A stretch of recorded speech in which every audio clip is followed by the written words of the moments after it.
আজি শ'ল মাছ বনাম হা মূলা আছে মূলা দি পেলাই মাছ বনাব লাগিব মানুহে কয় যে শ'লে মূলে খাবলৈ ভাল গতিকে টেষ্টটো কেনেকুৱা হয়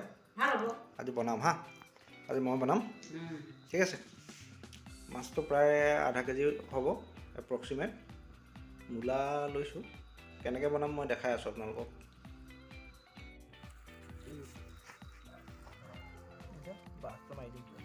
ব্ৰাছটো মাৰি দিয়ে তেতিয়া আৰু চাফা হৈ যাব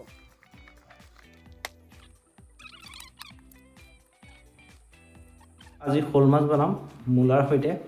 তো ফাৰ্ষ্টতে আমি মাছখিনি ফ্ৰাই কৰি ল'ম তেলখিনি গৰম হৈছে তো মাছখিনি আমি ফ্ৰাই কৰিম ফাৰ্ষ্ট মূলা লৈ লৈছোঁ এটা মিডিয়াম চাইজ মূলা আলু লৈ লৈছোঁ দুটা মিডিয়াম চাইজ পিঁয়াজ দুটা আছে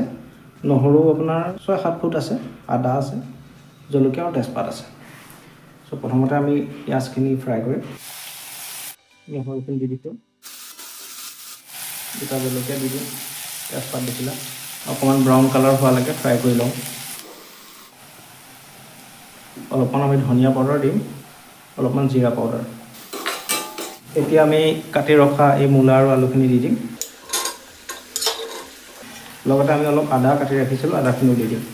ফ্ৰাই কৰিম 10 মিনিট আৰু পানী এড কৰিব লাগিব ইয়াত আমি পানী গৰমাই ৰাখিছোঁ পানীখিনি দিয়াৰ পাছত আৰু 5 মিনিটমান আমি উতলিব দিম আৰু উতল আহি গ'ল তো এতিয়া আমি মাছখিনি দি দিম মাছখিনি দি আমি আৰু প্ৰায় 10-5 মিনিট উতল অহালৈকে যেতিয়ালৈকে মূলাখিনি কমপ্লিটলি সিজি নাযায় তেতিয়ালৈকে আমি ঢাকি সিজি গ'ল কালাৰটো ধুনীয়া হৈছে এতিয়া আমি ইয়াত অকণমান ধনিয়া পাত দি দিম তো আমাৰ আঞ্জাখিনি ৰেডি হৈ গ'ল